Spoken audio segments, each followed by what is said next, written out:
எல்லோருக்கும் வணக்கம். Welcome to SS studies on channel. Tamil சிலபஸில் இன்றைக்கி நம்ம பார்க்க போகிற டாபிக் எழுத்துக்களின் வகையும் தொகையும். பாருங்க, பயனடைங்க. வாங்க வீடியோக்குள்ளே போகலாம். தமிழ் எழுத்துக்களின் வகையும் தொகையும். இந்த லெசன் வந்துட்டு முழுக்க முழுக்க ஒரு இலக்கணம் பேஸ் பண்ண ஒரு லெசன். அதாவது இலக்கண வகைகள், எழுத்து, அந்த எழுத்தோட வகைகள், இதை பற்றியெல்லாம் பார்க்குறது தான் வந்துட்டு இந்த லெசன். சரிங்களா? இந்த பேஜில் வந்துட்டு குறில் எழுத்துக்கள், நெடில் எழுத்துக்கள்லாம் என்னென்ன அப்படின்றத வந்துட்டு இங்கே கொடுத்துருக்காங்க. அதை பார்த்து படிச்சுக்கோங்க. அடுத்து வந்துட்டு கீழே வந்து மாத்திரை அப்படின்ற ஒரு ஹெட்டிங் கொடுத்துருக்காங்க. இது என்ன அப்படின்னா வந்துட்டு மாத்திரை அப்படின்றது வந்துட்டு எழுத்துக்களை உச்சரிக்கிற கால அளவு தான் மாத்திரை. ஓகேவா? இப்போ இதுக்கு வந்துட்டு ஒரு எக்ஸாம்பிள் அப்படின்றது, இது வந்துட்டு இந்த மாத்திரையை பற்றி ஏன் வந்து நான் பர்டிகுலராக சொல்கிறேன் அப்படின்னா, இப்போ ஒரு வேர்ட் கொடுத்துருப்பாங்க. ஸோ அது வந்துட்டு அந்த எழுத்துக்கள்லாம் வந்துட்டு எந்த மாத்திரை, எவ்வளோ மாத்திரை அது அப்படின்றது வந்துட்டு நம்ம கால்குலேட் பண்ணி எழுதணும். அந்த மாதிரி இருக்கும். ஸோ மாத்திரை அளவை வந்துட்டு நம்ம எழுதுகிற மாதிரி இருக்கும். சில வார்த்தைகள் கொடுத்துட்டு அந்த மாதிரி கொஸ்டின்ஸ்க்கான பாசிபிலிட்டிஸ் இருக்குது. ஸோ அதனால தான் நான் இதை உங்களுக்கு சொல்கிறேன். இப்போ வந்து ஒரு ஒரு சிம்பிளாக ஒரு எக்ஸாம்பிளோடு சொல்கிறேன் உங்களுக்கு. த, க இந்த மாதிரியான சுழிக்காம, புள்ளி வைக்காம வர எழுத்துக்கள் அப்படின்றது வந்துட்டு ஒரு மாத்திரை அளவு. சரிங்களா? அதே மாதிரி மீ, மூ இந்த மாதிரியான எழுத்துக்கள் வந்துட்டு ஒரு மாத்திரை. சரிங்களா? அடுத்து வந்துட்டு கா, தா, பா அந்த மாதிரி தொணக்காலோடு வர எழுத்துக்கள் அப்படின்றது வந்துட்டு 2 மாத்திரை. சரிங்களா? தொணக்கால் போட்டு வர எழுத்துக்கள் வந்து 2 மாத்திரை அளவுன்னு எடுத்துக்கணும். அதே மாதிரி புள்ளி வச்ச எழுத்துக்கள் இக்கு, இப்பு அந்த மாதிரியான புள்ளி வச்ச எழுத்துக்கள் வந்துட்டு அரை மாத்திரை அளவுன்றதை வந்துட்டு சொல்கிறாங்க.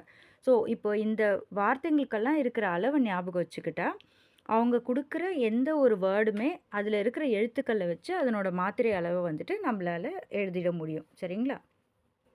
மெய் எழுத்துக்கள், அதாவது மெல்லினம்னா என்ன, வல்லினம்னா என்ன, இடையினம்னா என்ன, எந்த எழுத்துக்கள்லாம் மெல்லினம் கீழே வரும், எந்த எழுத்துக்கள்லாம் வல்லினம் கீழே வரும், எந்த எழுத்துக்கள்லாம் வந்துட்டு இடையினம் கீழே வருது அப்படின்றத வந்துட்டு இங்கே கொடுத்துருக்காங்க.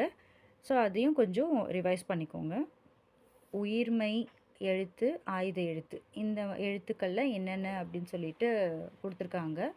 சரிங்களா? அதுவும் வந்துட்டு ஒரு கிளான்ஸ் பார்த்துக்கோங்க. உங்களுக்காக நான் இந்த பேஜை வந்துட்டு ஷேர் பண்ணுறோம்.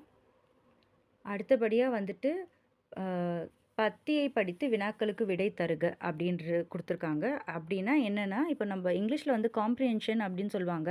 ஒரு பேராகிராஃப் கொடுத்துட்டு அந்த பேராகிராஃபில் இருந்து கொஷின்ஸ் கேட்பாங்க. ஸோ நம்ம பேராகிராஃபை ரீட் பண்ணிவிட்டு கீழே அதுக்கு ரிலேட்டடாக கொடுத்துருக்க கொஷின்ஸ்க்கு வந்துட்டு நம்ம ஆன்சர் பண்ணுற மாதிரி இருக்கும். அதுக்கு பேர் தான் வந்துட்டு பத்தியை படித்து பார்த்து விடை தருது. அந்த மாதிரி இங்கே ஒரு பேராகிராஃப் கொடுத்துருக்காங்க இந்த புக் பேக் எக்ஸசைஸில், இந்த லெசனில். ஸோ அந்த அந்த பத்தி அந்த பேராகிராஃபையும் உங்களுக்கு வந்துட்டு நாங்கள் ஷேர் பண்ணியிருக்கோம். அதுக்கு அடுத்த பேஜில் அதனோட ஆன்சர்ஸ் நாங்கள் ஷேர் பண்ணியிருக்கோம். படிச்சுக்கோங்க. இது அடுத்து இருக்கிற எக்ஸசைஸ் மை என்னும் எழுத்தில் சொற்கள் பட்டியல். சரிங்களா? அதையும் கொஞ்சம் பார்த்துக்கோங்க. அடுத்து வர இந்த எக்ஸசைசஸ் எல்லாம் கூட புதிய சொற்கள் உருவாக்குறது, அதுக்கப்புறம் டேப்லெட் காலமில் கொடுத்துருக்கிற வேர்ட்ஸ்க்கு நடுவில் இருக்கிற அந்த நேம்ஸை வந்துட்டு நம்ம ஃபைண்ட் அவுட் பண்ணுறது, அந்த மாதிரியான எக்ஸசைசஸ் தான் இதெல்லாம். அடுத்து வந்துட்டு fill in the blanks மாதிரி, அதாவது ஆன்சர்ஸ் எல்லாம் கொடுத்துருப்பாங்க. ஒரு இன்கம்ப்ளீட் சென்டென்ஸ் கொடுத்துட்றாங்க. ஸோ அதுக்கான அப்ரோப்ரியேட் வேர்டு எடுத்து நம்ம வந்துட்டு அந்த சென்டென்ஸை கம்ப்ளீட் பண்ணணும். இங்கிலீஷ் டெர்மினாலஜிஸ் அதுக்கான தமிழ் ஆக்கம் தான் வந்துட்டு இந்த வேர்ட்ஸ் எல்லாம். சரிங்களா? இப்போ நம்ம நார்மலாக டெய்லி வந்து இன்டர்நெட், ஃபேஸ்புக், வாட்ஸ்அப் அப்படின்ற வார்த்தையெல்லாம் வந்துட்டு நம்ம ரெகுலராக யூஸ் பண்ணிகிட்ருக்கோம். ஸோ அந்த யூஸ் பண்ணுற வார்த்தைக்கான தமிழ் ஆக்கம் தான் வந்துட்டு இங்கே கொடுத்துருக்கு. சரிங்களா? கொஸ்டின் ஆன்சர்ஸும் நான் வந்துட்டு ஷேர் பண்ணியிருக்கோம் இந்த தடவை.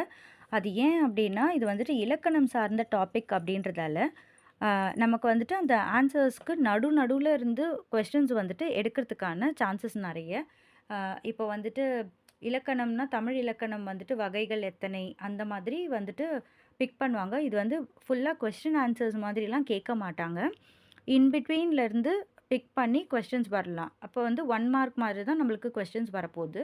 அப்படி இருக்கும்போது இலக்கண வகைகள், அதுக்கப்புறம் அந்த மாதிரி வந்துட்டு ஒரு ஒரு ஆன்சருக்கு நடுவுல இருந்து ஏதாச்சும் ஒரு சென்டென்ஸ் எடுத்து, அத வந்து கொஸ்டினா கன்வெர்ட் பண்ணி கேட்பாங்க. ஸோ அத பேஸ் பண்ணி தான் உங்களுக்கு வந்துட்டு நாங்க இந்த கொஸ்டின் ஆன்சர்ஸையும் இந்த லெசன்ஸ்க்கானத நாங்க ஷேர் பண்றோம். இதே மாதிரி இன்னொரு வீடியோல மீட் பண்ணலாம். நன்றி.